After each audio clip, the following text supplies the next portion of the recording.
The journey is conversations with ordinary people about stories of transformation and how we may have had setbacks in our life and how we persevered through those, how we've learned from those obstacles, and how they've maybe helped us on our path today.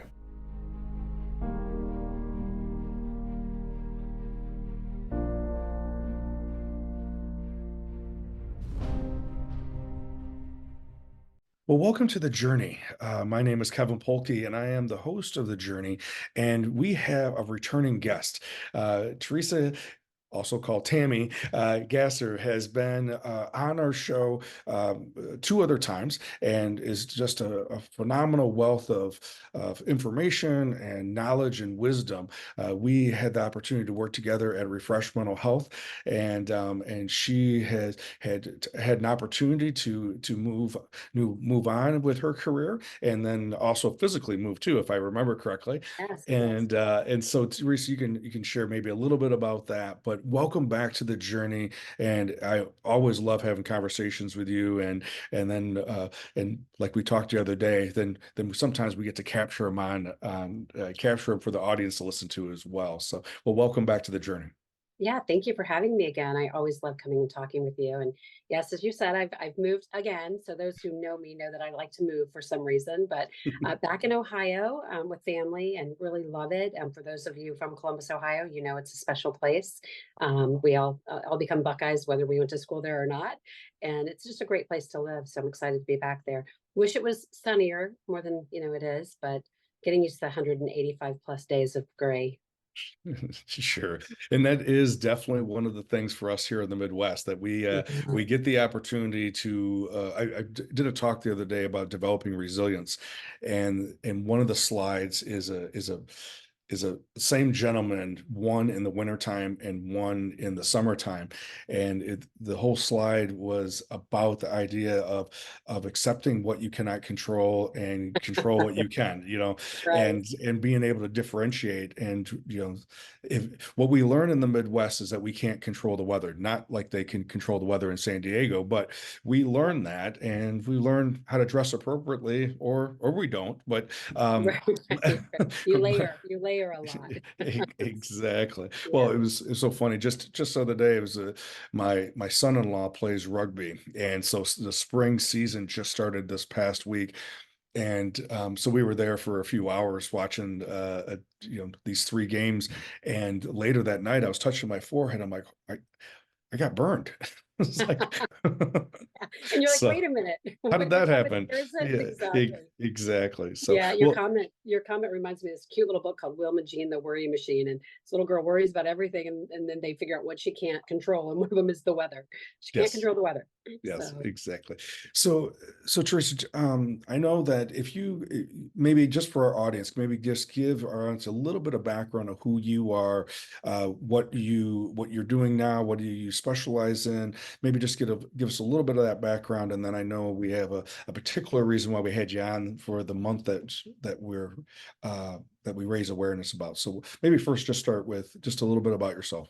okay, great. So I'm a clinical social worker. I've been in practice since 2003. Worked in schools prior to as a teacher. So I was a high school history teacher. Taught ninth and 11th grade. Love teaching history. Have an affinity for learning and knowledge and for history. Then became a school social worker, and I became a school social worker because my history with working with children. Um, Being really engaged in talking about child abuse, which is what we're going to talk about. I've been speaking about child abuse long before I became a clinical social worker, talking about the impact on victims of child abuse. And then that kind of led the path towards my career. And, I thought I was going to teach and be, that was what I was called to do. And while I was teaching, the kids started coming and telling me their problems. Well, I had already made the decision to go to grad school. And my principal that I had worked with at the time, she was a lovely lady. And she came to me and she was like, you really need to be like a school counselor or some sort of a counselor because these kids keep coming to you and then they find out that you're somebody who will listen and hear them and not judge them and will support them in getting the help that they need. She's like, you really should move into that. So I had already planned on doing that and had started grad school at Case Western Reserve University. Very fortunate to have gone there and learned as much as I did from them. And I started working as a school social worker shortly after, and my caseloads were, I think I had 800 kids on my caseload, and I just was like, I didn't feel like I was impacting children. And I had this sweet little boy come up to me one time, and he was walking down the hallway, and he's like, "Hi, Mrs. Gasser," and I'm like, "Oh, hi," and he's like, I said, "Hi, sweetheart," and he said, "You don't know my name, do you?" And I didn't know his name. And I had seen him in classes, and things that we were doing as activities in the classroom, but he wasn't a child who needed my intervention. And so I didn't get to know his name. And he was really adorable. He was like, "Well, my name is so and so." And I said, "Okay, I won't forget that." And he goes, if you don't remember it, can I call you like Patty or something? And I said, "Sure." I said, "If I don't know your name, you say, 'Hey, Patty.'" And I said, "And then I'll ask you your name again." So it was funny. After that, I knew his name every time he walked past me. But it really impacted me that day, going, "Wow, I've got all these kids and I don't know their names, and there's no way I can know all of their names." And so I made a decision, a hard decision, to leave school social worker, being a school social worker, and going into private practice. And I tiered that down. So I stayed in the schools, and then I moved to alternative ed settings where I had a little bit more, less of a caseload, but definitely some children who had a lot more going on than in the public schools, even though public schools have a lot going on. I want to clarify that. But then I went into private practice. And in my private practice setting, we saw mostly children, adolescents, and we did see adult clients as well. I started getting into marriage family counseling, got certified in IBCT, integrated behavioral couples therapy. Absolutely love IBCT. I think it's super effective. If you are interested in that, anybody listening, it's a really great program to get certified in, and it's effective with our clients that we're working with.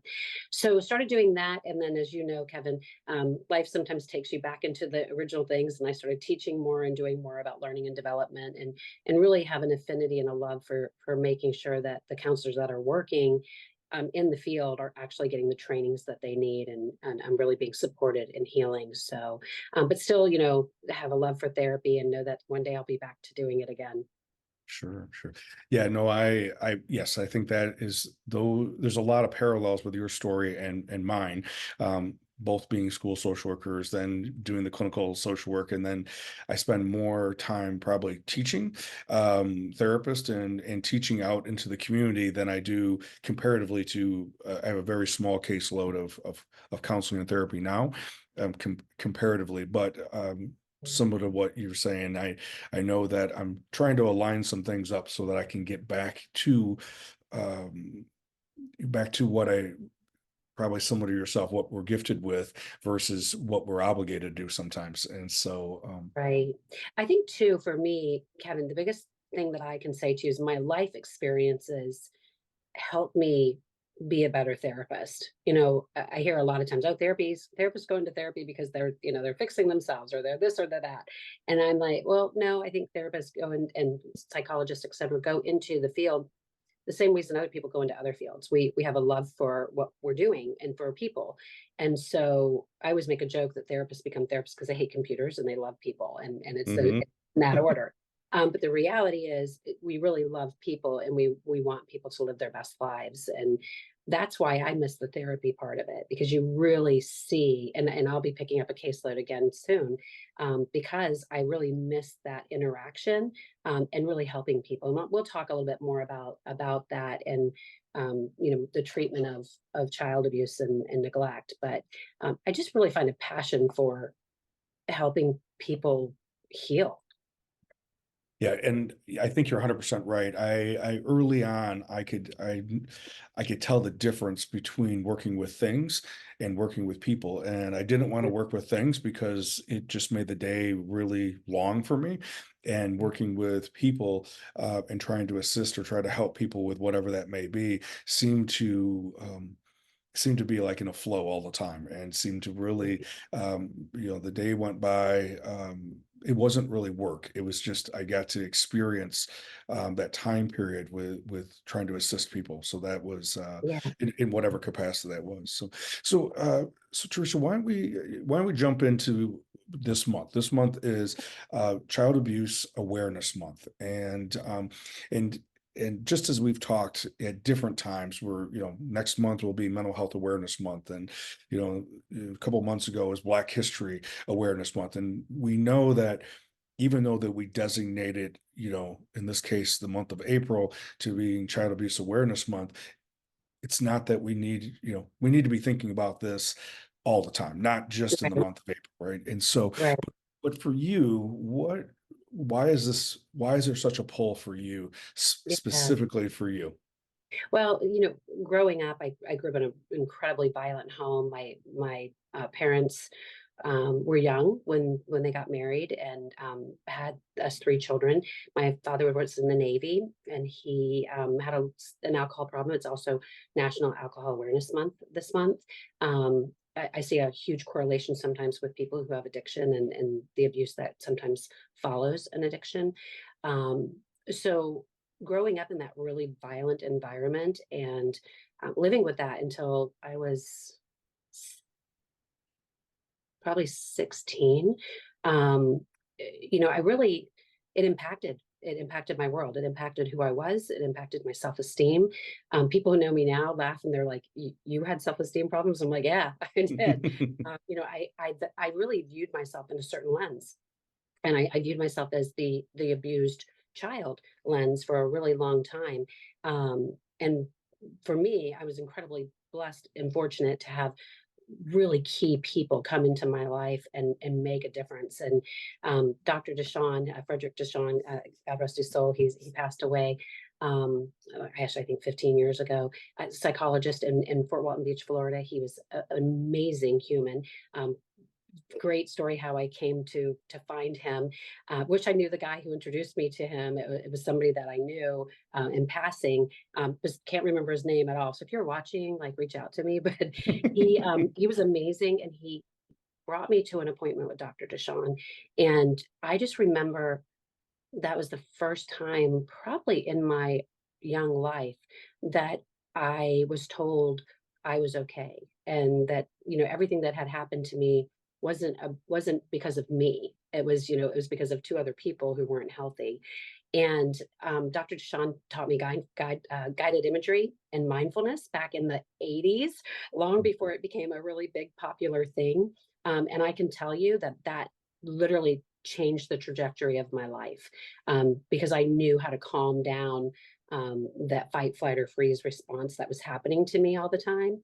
And so I just kept going on that journey, pardon the pun, but kept going on that journey of wellness and health. And it's been a journey. That's the one thing that I really realized, even at I'm 59 now, and I realize at 59, it's still a journey. There's still things I'm learning about myself. There's still, little things that will pop up. I'm very fortunate that I have, worked through long before I even had children. I did a lot of work on myself.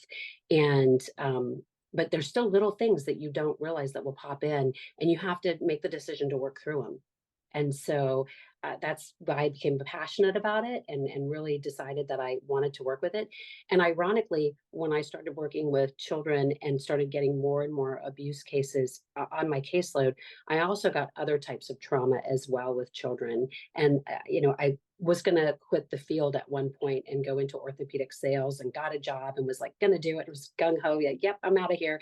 And, a couple of events happened with my own children needing surgery, and I ended up having to quit that nice cushy orthopedic job, and I was like mad about it. And one of my friends came to me, and she said, "You're why are you leaving? Like doing what you're doing?" And I said, I'm just going to be really honest. I was tired. I was a little bit burned out.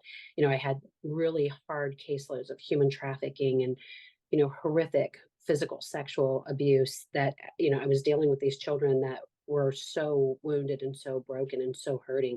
And I had my own children that I wanted to raise, and I didn't want to come home with all of that on my mind all the time. And so my friend said to me, you were called to do this. Like, and this was the most profound thing anybody's said to me around work. She said, these children have already been through what they've been through. You're helping them heal. And she said, so if you can go into it with that mindset versus trying to like take on all the weight of everything they've been through, then maybe you can have a different mindset. And I, went to my car and I sat there and had some, I call them come to Jesus moments with myself, and just sat there and just thought about everything and was like, she's absolutely right.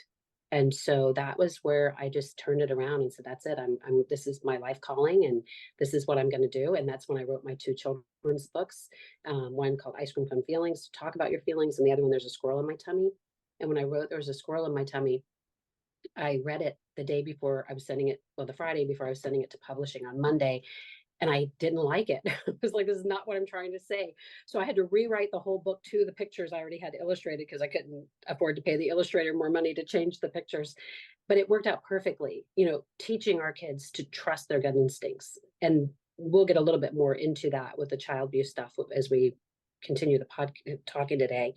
But that was when I knew this is who I am. Mhm. So, Yeah. and that's how I got there. It is amazing, I know that's referred to it in a couple different ways. Sometimes someone might refer to it as God winks, or these ideas that you're getting confirmation or an affirmation that this is what you are designed to do, right? Right. And it's for me when that happens.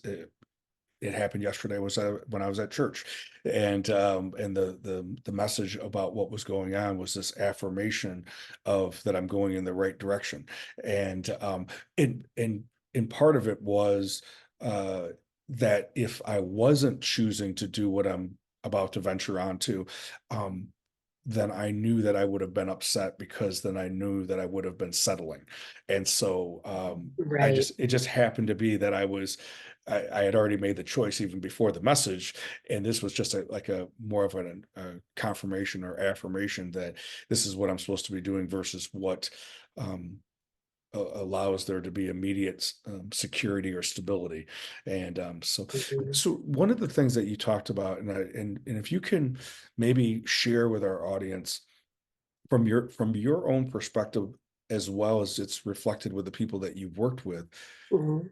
because not everyone listening completely grasps, because maybe they didn't have an experience of a trauma of physical or sexual abuse uh, growing up, or even for that matter even emotional abuse, right? And so I know that for me, when I'm working with individuals who've experienced that type of trauma, specifically before the age of 18, Mhm. there's minimally two components, right? There is more than that, but minimally two components. There's the physical aspect of it, whatever physically happens, and Right. then there is, and along with that, there may be things that the perpetrator uh, says verbally, right? So Mhm. there's that piece that's all in one package, but the narrative that the victim tells themselves afterwards Right. is seems to be what we're dealing with 15, 20 years later. So maybe if you could For just more, touch, for more. yeah, Yeah. yeah, Yeah. touch on that. Yeah, definitely. So, I had a very specific moment in my childhood. I know some people are like, how do you remember that far back? But I was probably between 3.5, 4 years old. And I clearly remember my mom saying something to me about me deserving what I get. And so to set up the scenario, my mom was leaving for the store. Um, I must have done something that upset everybody, which is not shocking considering that I was living in a traumatic home and I'm going to act out, or children are going to act out, right? One of my clients one time said, everything screams its worth. And if you can connect with that statement, everything screams its worth. Children will misbehave. Children, they're going to do that whether they're being abused or not being abused, right? There's behavioral stuff as they're growing up and stuff. But children who are being abused are going to send out warning signals for help. They're going to be so subtle sometimes. Sometimes they're not going to be subtle. But in this case, I must have done something wrong. I wasn't allowed to go to the store, and I was going to be left at home. And I didn't want to be left at home. It wasn't safe for me. And I had already known, and I must have had some memory of being hurt at home before this event happened. And when I put my hand on the door, it was very funny not funny, haha, but like ironic. When I had this memory, the memory went right back to me having my hand on the door. And as I was trying to open the door to get in the car to go with my mom, she rolled down the window and said, "You're not going with me. You deserve what you get." And I took that exact moment as I deserve to be a victim. I deserve to be hurt. I deserve to not be protected. Like all of those things started that narrative that I established in my mind. And I think that was the hardest thing for me to recognize and learn. However, when I had that memory, I was in therapy myself, and I had a phenomenal therapist, Dr. Deshawn, and he really helped me understand that my mom probably didn't mean that. She probably meant you got in trouble, you misbehaved, you don't get to go to the store. But in my mind's eye, because I connected, now I was connecting everything about that, all the abuse, I was connecting to me and something that I was doing that I might have been doing wrong, or that I didn't wasn't valued enough or important enough to be safe and be protected. And I think that's the hardest thing for the clients that I work with, is that they do often feel like they deserved something or that they weren't worth protecting. And it really sets up then a lot of bad things that are going to go down the line, right? So if you're not feeling protected by the two people, and I think this is the hardest part, when you're being abused by people who are the two people who are supposed to protect you and keep you safe the most, like this is like your core foundation, right? Those you're born into a family, and those people take care of you and they protect you, and they teach you how to navigate the rest of the world. When I didn't have that, I was really lost out in the world. And I'm very, very blessed and fortunate. And I know this. I'm very fortunate that I don't have an addictive personality, or I don't have that gene that makes me addicted to things. So I was very lucky on that case. And then, as I told you before, I was also very lucky that I had people that kept coming into my world and speaking truth. And so when I was around those people, slowly but surely, I started to find out who I was. And outside of the abuse and what happened in my home, I started to recognize, wow, I am okay. I am worth protecting. I am worth saving. I am worth something. But it took a lot of time, and it would take us probably 5 hours of a podcast to really delve into all of the work that I had to do on myself. But it was worth every second of it. It was hard. It's a painful journey sometimes Mhm. to really look at the things that happen to you, and then figure out how they really set up a narrative for yourself. And Teresa, how in the lineup, you said you had two siblings. Where did you fall in the lineup of the siblings? Smack in the middle. And Okay. I am the quintessential middle child. Okay. So Okay. yeah. And I imagine there was, and I'm just, you tell me, correct me if I'm wrong. Were you Yeah. the only one that experienced that abuse, or Oh were no. No. the other Everybody two in the as well? home, everybody in the home experienced my father's abuse. Yeah. Yeah. He was a pretty angry, violent man. And so I think that, and you had mentioned it earlier, right? When that is our experience, when that's our almost I'm, I don't mean it. I'm going to say this, but I don't mean exactly what it is. But Mhm. if that is our baseline, if that's our normal, then we are constantly going to be in, uh, even if we're not in the moment in fight or flight, any little thing Oh yeah. will like a hair trigger to go there, right? Oh yeah, yeah. No, and I think you hit it perfectly. Our baseline, that was my baseline. My baseline was not happy, healthy, you know, go to sleep and you're not fearful. It was, wow, this is not a safe place. And so your constant state is, fight or flight, and sometimes freeze. Right? I've worked with clients who will freeze. I worked with one lady who froze, and she wet herself, and she was about 12 when that happened. And I remember saying to her that, well, that's a normal bodily response to fear sometimes. And I always think about the Jurassic Park thing when the guys in the outhouse sitting there, and the dinosaur takes the outhouse off and he pees. And of course, the audience giggles and laughs. But the truth is that when we are in such a place of fight, flight, or freeze, and you can't fight and you can't flee, and you're not fighting a T-Rex, right? Your only hope is to freeze, then your bodily functions are just going to do what they do. And I remember sitting there saying that to that client, and then thinking about my own experiences later as I process the day, and really work on not having transference, or any counter transference with my clients. Sitting there and thinking about that, going, wow, it's such a truth. And I think for the childhood experience, when you live in that kind of environment, you adapt to that environment. And you said something earlier about the things that the perpetrators, tell you. A lot of times people have asked me, well, why didn't you like get help sooner? Well, first of all, I want to set the tone that this was in the 80s. Nobody was talking about child abuse in the 80s. It was hush hush, especially like family abuse. You did not talk about that back then. But also the perpetrators, in this case, my father, he threatened us, quite a bit, and threatened the people around us that we loved. So we were very fearful, not only for our safety, but for the people around us that we loved. So there was a lot of manipulation that went on in this. And I can tell you, even today, in the cases that I work with of child abuse and human trafficking, the manipulation and the fear that perpetrators put into our children, it's real. And when you can recognize that and go, okay, that's why I wrote that book, because how do you teach children and adults to trust a gut instinct, especially if you're somebody who grew up in an abusive home and you don't know how to trust your gut instincts? Because if it's taken away from you, if trust is taken away from you and the ability to learn to trust is taken away from you, because everybody that you're supposed to trust will lie to you and say, I'll never hurt you again. This isn't going to happen again. I'm so sorry. And then you can go months without anybody hurting you, and then they hurt you again. It really messes with your, excuse me, your ability to understand trust, to understand, how do I actually, who can I trust? And so it's teaching yourself to trust that gut instinct again and go, okay, I can work through some of this. But then it takes a really skilled clinician to help you get there in a safe way, right?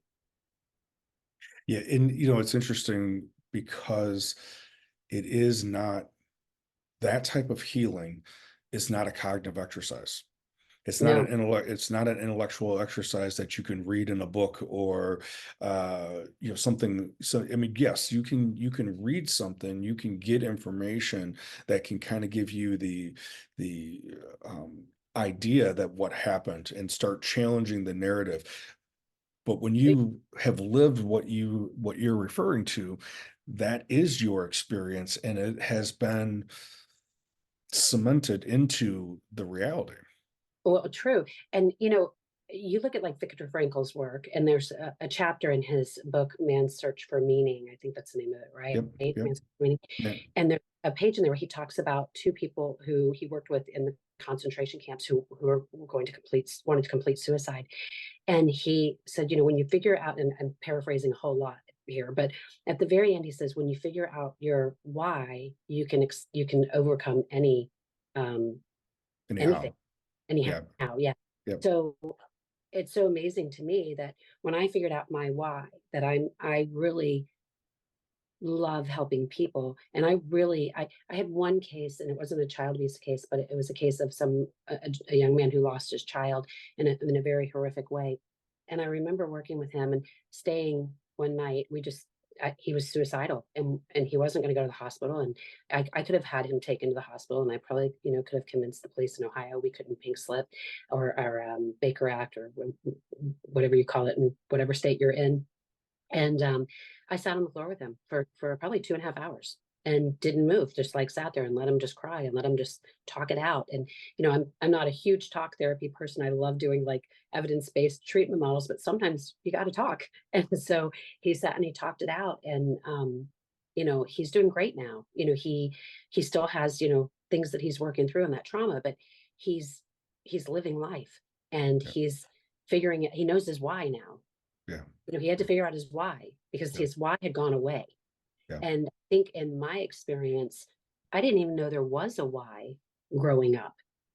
I just was literally going through the motions. And, I remember finishing school, and my friends from high school, who I'm still very good friends with, have an amazing support group of women from high school.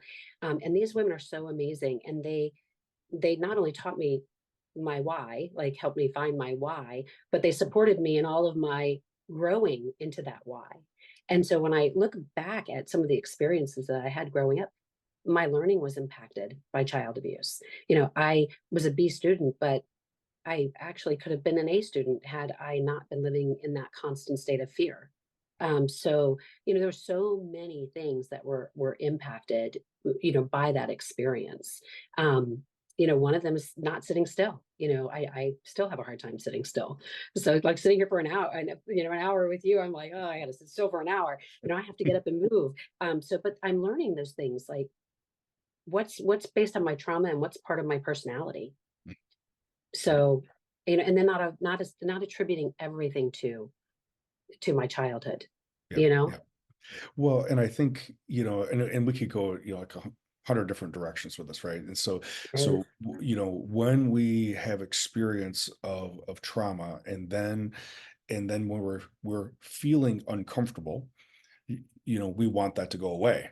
Especially Hmm. now as adults, we have a better chance of making it go away by moving, or by not sitting in it, or by going and achieving something, to change the narrative, right? And sometimes, kind of like that time when you just described, sitting with that client for 2.5 hours and just being in that space with them, instead of sending them to the hospital, um, which may, in that particular case, because you do know the end of the story, wouldn't have been the right thing for him, because it Right. it wouldn't have been the right thing. It's not that he necessarily wanted to die, as much as he didn't know if the pain would end. Well, it perfectly said. Yeah, perfectly said. And I don't think you can do that with every client. I think, from a clinical standpoint, you have to use your best assessment judgment that you can. That was my clinical assessment at that time. And very fortunately, I was right. I made the right call, right? But the reality is, if you say about sitting in that pain, I remember, being in therapy with Dr. Deshawn at, 19 years old, and not really understanding what that even meant, and not wanting to be anywhere near that pain. Like, Mhm, I wanted to avoid any anything that had to do with my childhood, my family, that pain, any of the suffering that I had felt there. I wanted to run from that as fast as I could. So I was in flee mode. Once I was able to open that door and go, I opened the door and I went. And so, and I was fortunate too that, I was able to open the door and go. And then, a couple of other things, like when I was in the Air Force, a couple of things happened there that kind of re-triggered some of the stuff that I had already worked through, but I already had a baseline of how to handle it. And um, it helped me get through those things because I knew how to ground myself. I knew what that feeling was, that squirrely feeling in my tummy. I mhm. I carry everything in my stomach. So if there's something bad happening outside, or if if I don't feel comfortable or safe, or if I'm scared or whatever, I feel it in my stomach. It's where it lives for me. But it lives in different places for different people, right? Some people's are heart, some people's are head. So I think figuring out who you are and what you've been through, and how you react to it is the first step, in my opinion. Because once you can do that, you can change patterns. Yeah. And Yeah, and I think you bring up a great point that I wanted to kind of segue into, is that I don't believe and I'm fairly certain you'll concur with this, is that we don't arrive, we don't graduate at some point. It just ends up being different things. It could be a family matter that triggers something. It could be an institution that we're working for, or it could be something that happens that then brings that triggers that feeling from the past, right, that causes us to go into imposter syndrome, or causes us to. And it's so the difference is, what do we do with it now? Not not not being surprised when it happens. Bec- because when you have an authority figure, like what you experience as a child, when authority figure is toxic because of the issues that they have, when you're in a role and you're with an institution or a community or the politics, whatever it may be, right. that's going to be that same trigger for us. And so what have you found now in your 50s that you have to do to ground yourself, and to trust when to go Yeah, through a door, or when to leave a scenario? right. Well, I think, stepping back just a minute, when I realized that wow, I need to work through this. And again, I really wish I knew who this person was that connected me with Dr. Deshawn, because that was kind of a groundbreaking thing for me. That person said to me, you um he had been married to somebody who had been abused. Was he's like, I can tell that you've been through a lot and you've been through similar things, and I have this guy I know who's a psychologist, and I'd love to bring you to him, and you can go see him for therapy. I think you want help. And I was like, I do want help. And for the first time in my life, I blindly trusted somebody, which, by the way, I hadn't done before, and it took a long time after to do again. But I walked in that door, and when you talk about you arrived, I remember being a young girl and like praying. I always had a faith in, for me, God. Some people, it's different what they believe, but for me, it was God. And praying like, please heal me, please heal me, please heal me. I don't want to hurt anymore. I don't want to hurt anymore. And I just was expecting that click overnight. It's gonna be okay, and I'm gonna be healed. And then what I realized is it wasn't overnight, and it was but one day I don't even remember when. I just one day I felt better, and the next day I felt better, and the next day I felt better. And then when I would have an intrusive memory, I could handle it. And I think it goes back to, with learning guided imagery, mindfulness, really taking care of my body and grounding, and paying attention to what my body was saying to me. Not what my mind was saying to me, because my mind is saying, run, go, go, go, go, go, get out of here. Don't do this. Don't trust anybody. You don't need anybody, blah, blah, blah. And then my heart and was wanting to heal, but then listening to my body and going, wait a minute, I'm feeling better. Like this, I'm not, that stomach feeling is not there as much.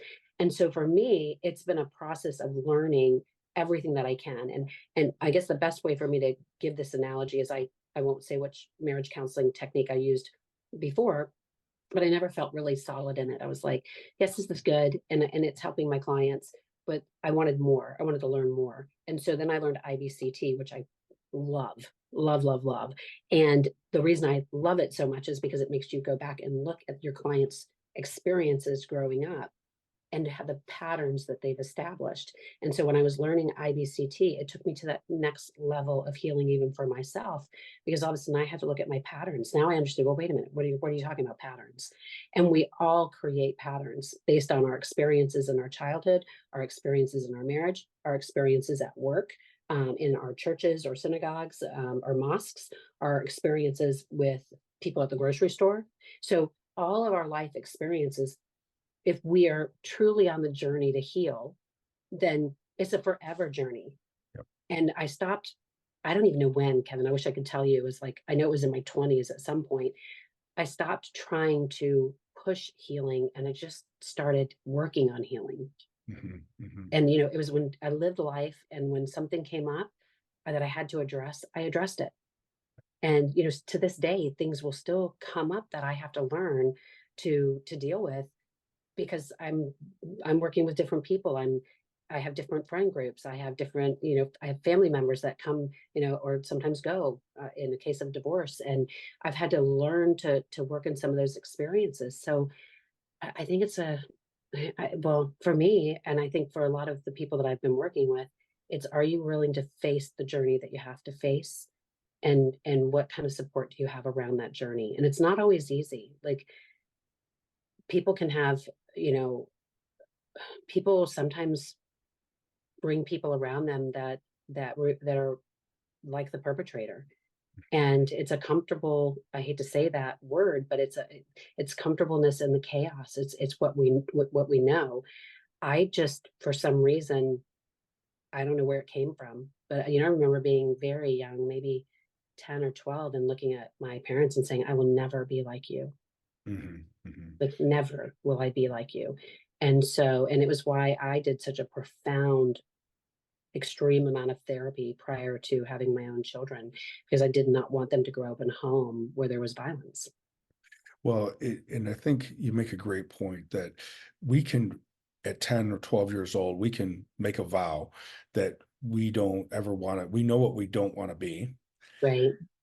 But But if we don't have an extreme amount of work to intervene, to learn how to do it a different way, we will almost always default to either one of two things. We either default and mimic exactly what happened to us, or we will go the exact opposite Exactly, and exactly. then and be in your case would be a permissive parent, right? So if you weren't going to be